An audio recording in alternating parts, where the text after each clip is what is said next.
What's good, everybody? Doc Jinzo here with another duel video, one that you probably all are expecting for. Today we got, what's your name, sir? My name's Chris. Chris, yeah. With a top 4 SWORDSOUL profile. What the fuck? SWORDSOUL, how'd you build that quick? Got a case. Got a case?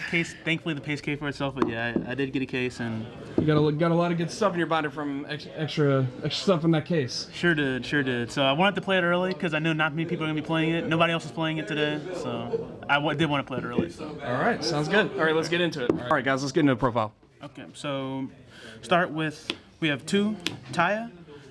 You definitely need to run this card. It's a name. Some people run 3, some people run 2. Why not 3 in your deck? Taya's bricky. He's really bricky because he's the only SWORDSOUL that needs something engraved to get his effect. So you can run 3. Some people cut him to 2 to run another flex spot. I prefer this flex spot because Taya's a really good extender. He's not the greatest of a normal summon. So I run 2 Taya, and it's, let's see, we go through the SWORDSOULs. We have 3 Long Young. It's self-explanatory. He's AKA Tri-Brigade Karis.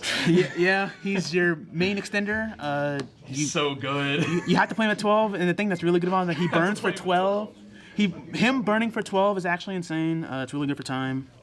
And you can easily, like if you're going second, burning for 12 is all you need. You can OTK with like Xiao or Chen Ying, and that's all you really need. So this card, 12 is crazy. He's pretty insane. He's really good. You have to run him at 3. You can't really run him at any other way. And obviously, we have the 3 Moyi, the best starter. The beautiful Moyi.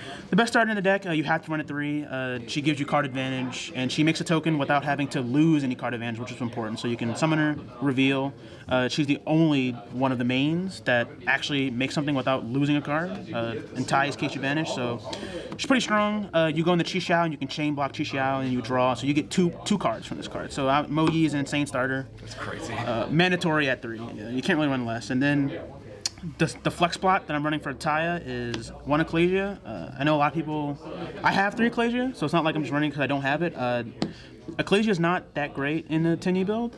She's kind of bricky. Yeah, she's a 10E build. She's a spellcaster, so she doesn't really synergize with any of your worm effects, so you can't discard it to summon Long Young. You can't even summon her if you use Ashina's effect in the middle of the turn, so she's really good going second. She's really bricky going first, so she's definitely worth running at 1. A lot of builds cut to 0, and that's not even a bad idea, but she's a good card. If you're running the DP build, she's probably way better at 3. Might not even be that desperate to pick mine up then. Yeah, she's good. If it's a 0. She's definitely good, but she's not like you can run a deck without it and it'll be perfectly fine. So we'll go for the 10E engine. We have the. I thought about her in Despia's actually because of that. That fusion effect. Well, the fusion effect at the end of the turn, you just get her back. Yeah, in the DP build, you can actually get her back with DP going. She synergizes with a lot of decks. Pretty strong. She's a jack of all trades, master of none, basically. Yeah. The 10E build, we run 3 Ashina, 3 Adhara, 2 Vishita. The ratios from some builds differ. I decided to go 3 Ashina, 3 Adhara, 2 Vishita. Mostly Adhara because 3 Ashina because you want to see this in your opening hand. He begins a ton of plays. You always want to see this in opening hand. 3 Adhara because Adhara lets you. Adhara really lets you grind. So you definitely want to see Adhara a lot. And obviously we have the Vishita because Vishita is an insane card. Lets you bounce. It's hard to stop for a lot of decks. It forces a lot of negation for a lot of decks. Like today I was up against a Draco Future. Got him in the graveyard. I forced the Draco Future to negate via Vishita. Vishita is really fucking good. Not much else to say. The 10E engine is really strong. What's strong about it is that it lets you go second. The problem I have with the DP build is that it's very difficult to go second. The 10Es are very strong at going second. Vishita gets you pops. Ashina and any other 10E can get you to a level 8 synchro. It's very strong. And Adhara lets you grind. So the 10Es did work for me today. Can't really say much else about that. Just free extension, can't go wrong. A free extension, it lets you go into so many plays. Like you're playing Fan, I can do that too. And hand traps, just 3 Ash. Really generic, really good. I ashed almost every match today, so can't really complain about Ash. Stable card, basically. Yeah. As for the spells, we have 3 Emergence. This card is insane. And the reason I say insane is because, yeah, it's just a Rhoda, but what makes this card insane is that it searches for any worm if you have a Synchro. And as you'll see in the side deck, I run Protos. This is how you get to Protos. And against some matchups, Protos insta-wins you the game against Drytron, against Dragon Link. So this card's insane. Mandatory 3-0. Since I'm running the Tinny build, I run 3 Vessel. Vessel's a really good card. Increases the consistency of the Tinny engine. As long as you open up Ashina and Vessel, you can get to a level 8 synchro. And Vessel, a lot of people don't realize that you can dump any worm. So you can dump, say, Taya or Mo Yi if you know you can extend and get them out of the graveyard. This card's really good. I've seen people cut like 2. I don't know if I'd cut it yet, but it's a very good card. Definitely a 3 of. Gotta get those supers at the new OTS as well. I do with like $10 now. Really? Wow. 1 of Summit. I run 1 Summit because it's a pretty good extender, but it can be kind of bricky. But it is a good card, and it is a spell, so you can banish it off of Taya to summon a level 7, namely like Yazi, or summon a level 9, like Shinshin. So this card's good, especially if you can dump, say, Taya and then summon it. And this is what lets you really get to like 3 or 4 synchros in a turn by abusing this card. And we were on 3 Chalice. I've been seeing that card being playing a lot of decks recently. Chalice is pretty good. It's an alternative to Droplet. I don't have Droplets. I'd probably be playing Droplets if I did, but Chalice did really well today. What's nice about Chalice is that you don't have to discard anything, and card advantage in Sword Soul can be pretty strong. Like you can discard Tenyis and stuff like that with Also, Droplet. you can buff your own stuff and damage stuff if you need to. Yeah, for sure. That actually came up in a testing match. I did buff my own card. This card did really well. It's also better. I don't know if Token Collector will ever get popular, but if it does, Chalice counters it. They summon Token Collector, you chain Chalice, you keep your token. So this card did really well for me. I definitely wouldn't cut it right now. It's a very good card. And it's an alternative to the Droplet if you don't have Droplets at the moment. 3, Pot of Desires. We run the All right, explain yourself, sir. Why are you running this bad card? We're running Tinnies, and pretty much almost everything is a 3 of, or some are a 2 of. So Pot of Desires is really good. It's free card advantage. This card is actually insane in this deck, because if you summon Cheng Ying, he gains 100 attack for every banished card, and your opponent's monsters lose 100 attack for every banished card. So 1 Desires helps you OTK and get you more card advantage. This card is pretty good. Like if you're running the DP version, you probably want Prosperity, but this card really increases consistency. It helps you OTK, get you to what you really need early. So I do recommend this card in the Tenyi build. Your explanation is sufficient. I would not run Prosperity in this build. Mostly because you do use your extra deck a lot. You run Call By. I don't know why this card's not banned yet, but yeah, it's. What can I say? I can tell you why. I'll tell you a lot of reasons why. And we have the traps. We have 3 Blackout. So before we go to traps, no cross-out designators at all? No crossouts. It's pretty bricky with this deck. You don't have a ton of space for a crossout engine, as I would say. Crossout, you have a ton of space for it in the DPE build. So there are pros and cons of running DPE or the Tenyi build. Problem with the DP build is that it kind of sucks going second. It's not very good at board breaking, whereas the Tenyis are free board breaking. All right. So no cross out. But of course, since we're running Desires, we have to run 3 Blackout. This trap is very strong. I mean, it's just an Icarus attack, sure. Also, the art's just awesome. It looks very good. Ad libitum Despia on it. Yeah. It's like, hello, Sword Soul. He's like, what are you doing here? Yeah, that's like Long Young, I think. Yeah, that is Long Young. But yeah, this card is insane. Generally you search it with Chi Xiao. You run 3 because you wanna see this in your opening hand. Because if you see it in opening hand, you don't have to search it off Chi Xiao. So you can get an extender. It's an insane card. It's basically you have to run it. The DP version can run less because you're not on Desires. You're flipping it. You're playing Evil Twins for the turn. Yeah, you're just popping everything. It's a great card, and it synergizes with the Yang Zing synchros with Shield Sea. And then finally, I don't really need to explain. Just 3 Imperm. Good card. What can I say? Yep. Not much. Nice reprint as well. Yep. We'll go into the extra deck. For level 7, we run Yazi. I didn't make this today. I was attempting to, but it got interrupted. Yazi's actually a pretty insane card. What's important about Yazi is that he can't be targeted by enemy card effects. So if you get this out, they can't. Oh, I forgot about that. Yeah. They can't hand trap it. They can't do anything like that. And he trades with 1 card and he summons any level 4 lower worm from deck. So you summon Extender.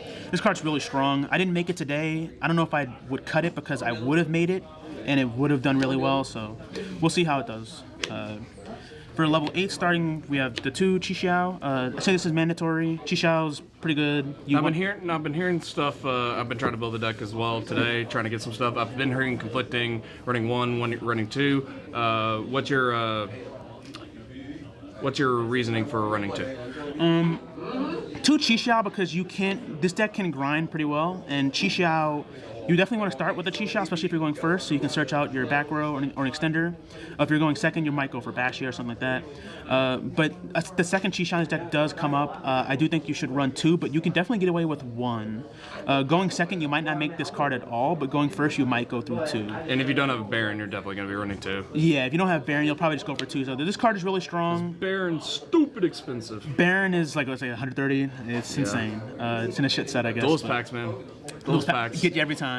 But yeah, this card's... Souls, man. Oh, God, touch me. I want Liquid Soldier. Oh, gosh. But yeah, I mean, this card's really good. Not much else to say. To negate, and it searches out whatever SWORDSOUL card you need. This card is really important if you're siding into Protoss, as I'll explain once I get to Protoss. Those just looks cool. A friend of mine described him as a Gundam. He does kind of look like Musha Gundam a little. He looks like a robot. We're on Draco Berserker. That card is underrated. It's a very underrated card. It's very strong in certain matchups. I didn't make it today, and it was a misplay when I didn't. I was up against Striker, actually, and this card is very strong on a Striker. Ghost Ogre on legs. Yeah, it's a Ghost Ogre on legs. It's very strong and help OTK because if he attacks a monster, he can attack again.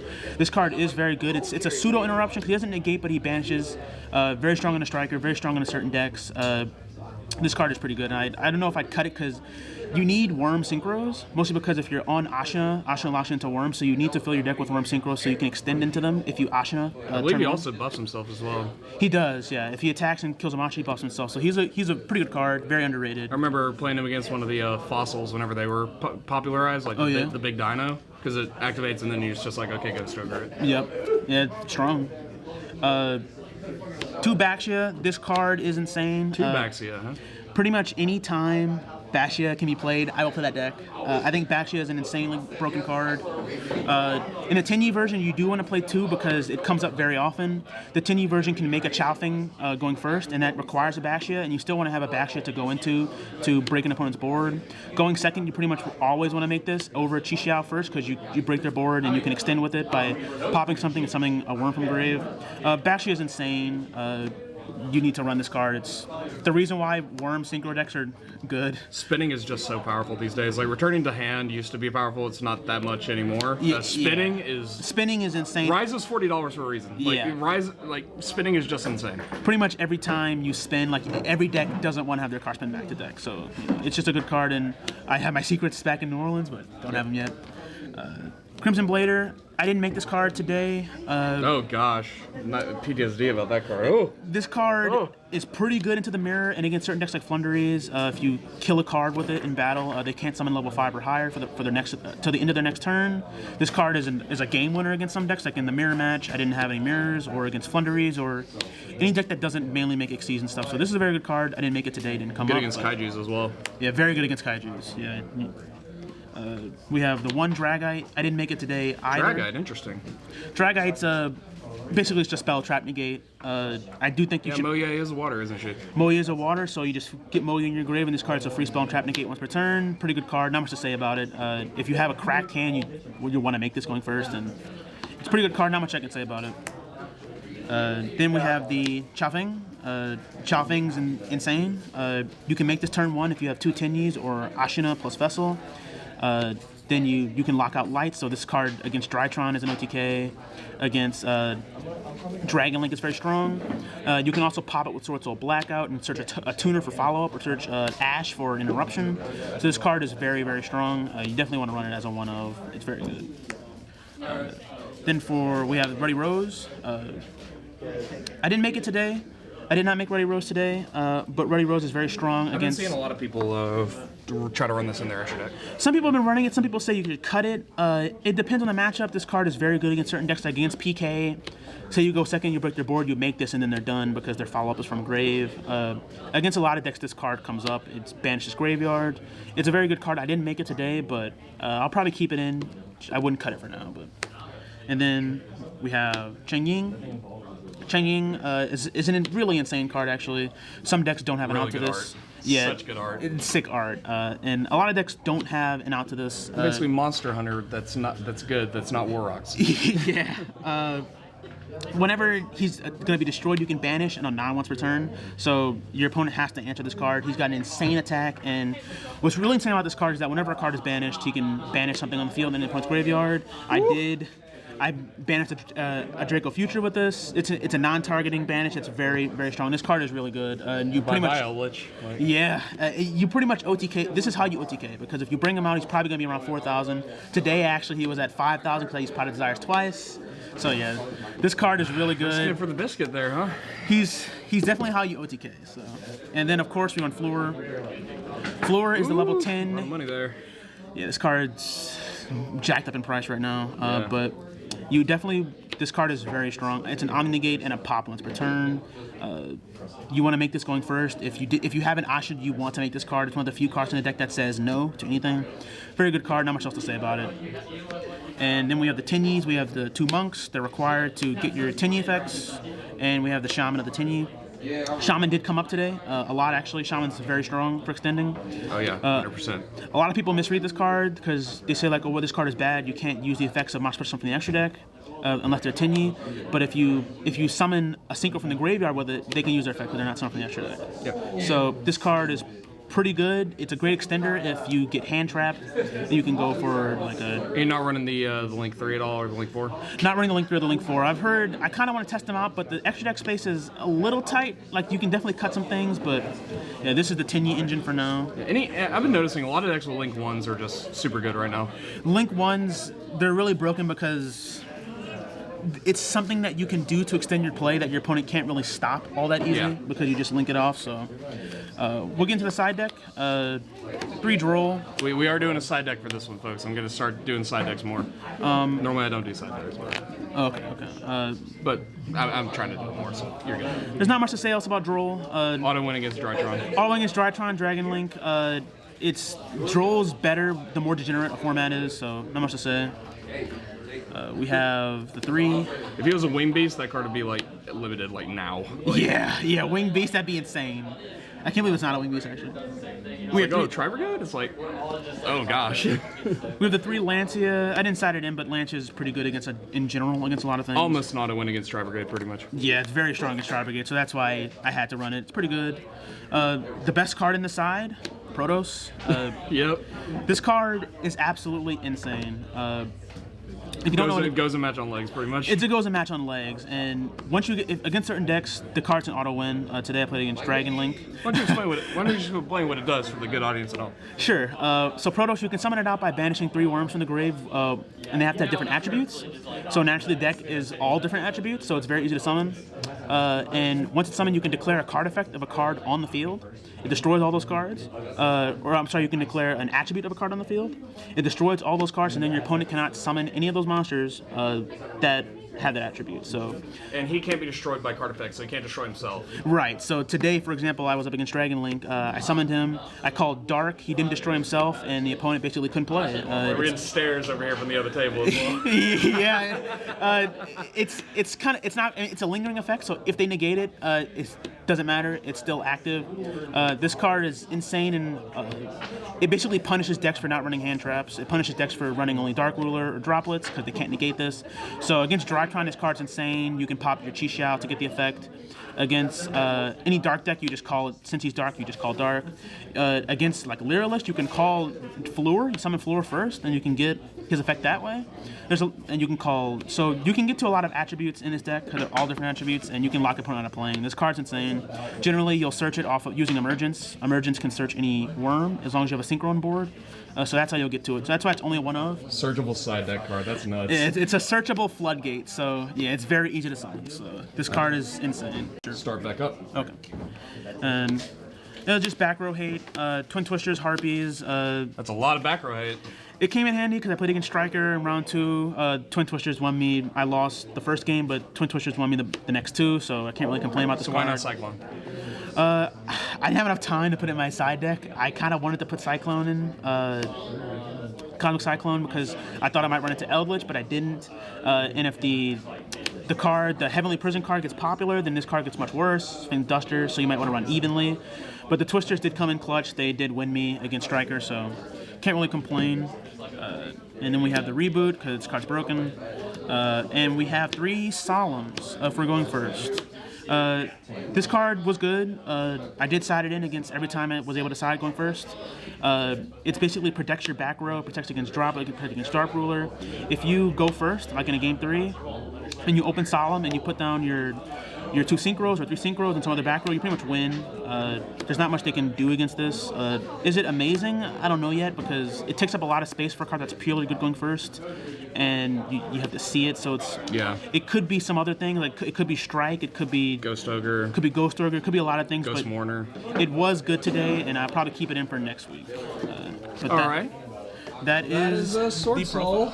All right, thank you for sharing that with us. Thank you. The badassery of both the art and the archetype. Yeah. From on a scale of 1 to 10, how fun were they to play today? What's that? On a scale of 1 to 10, how fun were they to play today? It was very fun. I'd rate it an 8.